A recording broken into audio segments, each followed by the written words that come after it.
Well, it's something that I've found really meaningful to me over the years is becoming personal friends with my spiritual companions.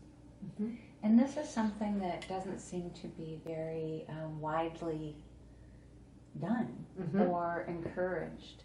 And I think the connection that I feel with my friends Mm-hmm. is as godly as anything else that I have, any other connection that I have. And I think it's sort of a demonstration of the divine here on earth and the divine human that we are in the process of becoming. Mm-hmm. And I wondered if you have had any similar feelings about that, of sort of the discouragement from being personal and how that's felt to you. Discouragement from being personal? In spirituality. You know, Oh. there's sort of those. I Yeah. remember one group that we went to at one time when everyone would be heady and talk about, you know, it's like this is what we're supposed to talk about in a spiritual group. And you and I would be like, huh? You know, what about? Yeah, definitely. And for me, everything goes into, I mean, if A Course of Love is yours, I feel like, you know, Myers-Briggs is so much a part of me. And so I know that most of those people, they wouldn't come to A Course of Love if most of them weren't profoundly intuitive. And so it's easy to get into ideas and thoughts about ideas and to relate on that level, on that thoughts about these incredible ideas, but you're leaving out the ordinary, and it wasn't real. And I forgot already where I was going with that. Well, it's just something. But it was very frustrating for me. Yeah. I remember getting stomach aches. And of course, I'm done with this. Yeah. You know, I relate that too to our coming to voice, and yet it's not that we did not. It's not that we wouldn't share. You know, we could sometimes share, maybe not feel heard. I'm not sure exactly what that was, but it's just such a huge part of A Course of Love in coming from a different place. Yeah. And it's almost like it's what I see happen for a lot of people. It's like the most difficult thing is getting away from the intellectualizing and the interpreting and the, you know, let me paraphrase this, you know, those kinds of intellectual ways that maybe they've operated in the world for their whole lives, and to come back to a different means of expression. Yeah. I mean, I don't even know how to put it in words even still, but if I would use my language of Myers-Briggs, it's like, it's easy to talk from the imagination or the spiritual, the intuitive, and the thinking. But blah, blah, blah, without the heart. And, or even sensing something ordinary that happened, or sensing, big sensing. So that, to show your heart, to talk about who you really, I'm scared sitting here, you know, I feel stupid, I have this kind of day, or this is going on with me, or whatever. That was never shared in those discussions. It was always ideas. Yes. Yeah. Or analyzing them, and it just doesn't work anymore. Well, I know one of the things that you talked about when we were pretty early in our relationship was your chronic fatigue. And you had written and sort of planned to continue writing something called Forth Shining. Right? Isn't that weird? Yes. Yeah. I know. Yeah. And then I realized that, oh, well, that's what this is book. A Course of Love, that's what it's, could be titled that. So I don't have to write my book. Because it's, if I actually work the Course of Love, if I actually live it, or really study it and let it work in me, I will probably be called for shining. And so I don't have to write this book, and I no longer have a desire to do it at all.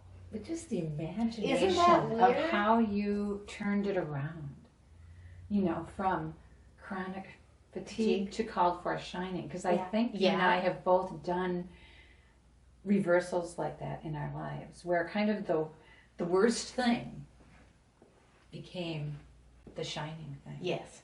And yeah, where this, I knew that without a doubt from day one of chronic fatigue syndrome. That, oh boy, I'm going back to the beginning, to the womb, and I'm going to start over. And the result is going to be a new birth. I'm going to come forth truly. Yes. And it's going to be painful. Yes. But I thought the course would help. I thought it would comfort that, you know? And instead, it just kind of wrote my book for me. It just sort of facilitated the birth. The whole process. Yeah, which is not all easy. And I know, the one thing you said about A Course of Love that I repeat more than anything else is that it's like oven cleaner. Yeah, it's like spraying on oven cleaner, and it just starts doing its work in there and tearing things down, getting the grime off, you know. And it's weird. I don't know if you feel about A Course of Love how I feel about chronic fatigue syndrome, but it's like I was going along just fine till I was 40 in chronological time. I can remember things very clearly. I had energy, it was normal. And then time disappeared.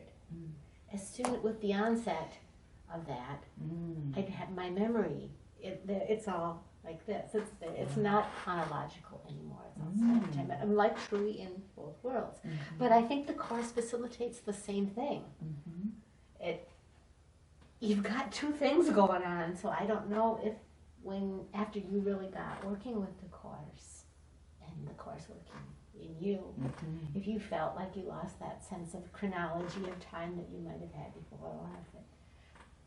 Actually, in a certain sense, almost the reverse, because when I came into spirituality with my friends Mary Love and Julianne Carver, it was almost like my life began. It was like I had never... Like I could look back on the rest of my life then, and it was like, oh, I could remember that year because I got married, or that year because somebody was born or died.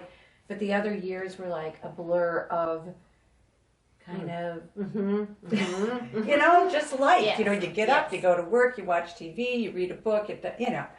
I mean, just kind of, and then it was like once this spiritual path began, I was changing constantly.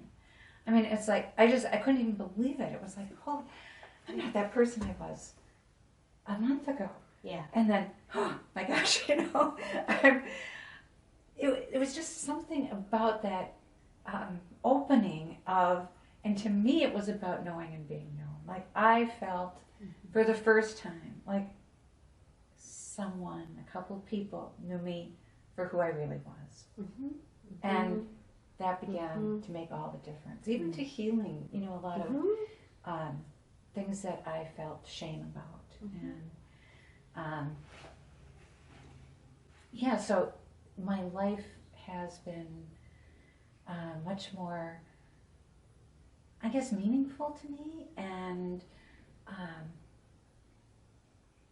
it's just so clearly this sort of growth process, or you know, the unlearning process. I have these different periods of, and it's not like regular time, you're right there. But it's still, the whole thing was a new sense of time. And just in a different way.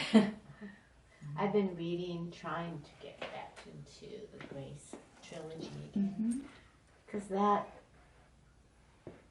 that's your story of how everything began with that. It's so profound. That book is more profound than anything. I love the Grace trilogy, but to me, I've told you this before, but it really feels like, that's a spiritual awakening par excellence. It puts everything together. It's brilliant. And then, to me, it feels like A Course of Love brings the dark night. where everything, the purification, the cleaning, the emptying out, the unlearning all happens, but only to get back once again to this place of relationship and wholeheartedness. Only like in that Eliot poem, knowing it for the first time. The first time you're like, what is this? This is so exciting. This is so awesome. This is, oh my gosh, a miracle every day. The second time it's like, oh, I know this place. And I'm never leaving it. You know, oh, I get goosebumps. But that, I feel real conviction about that. And I love it. I love reading it the second time. It's just that I can't read much these days because I fall asleep. But well, I know one of the things that you told me about it was that, I mean, one of the reasons you loved it was I can't remember how you put it. See, you put things so well, but like it was ordinary. It was real people. Yes. It wasn't heady. It was heart, and it was so relatable. So relatable, but so profound. Yeah. At the same time. Yeah, too. It's okay. Okay. You got the questions. Mm-hmm. You got questions? I have nothing in my mind.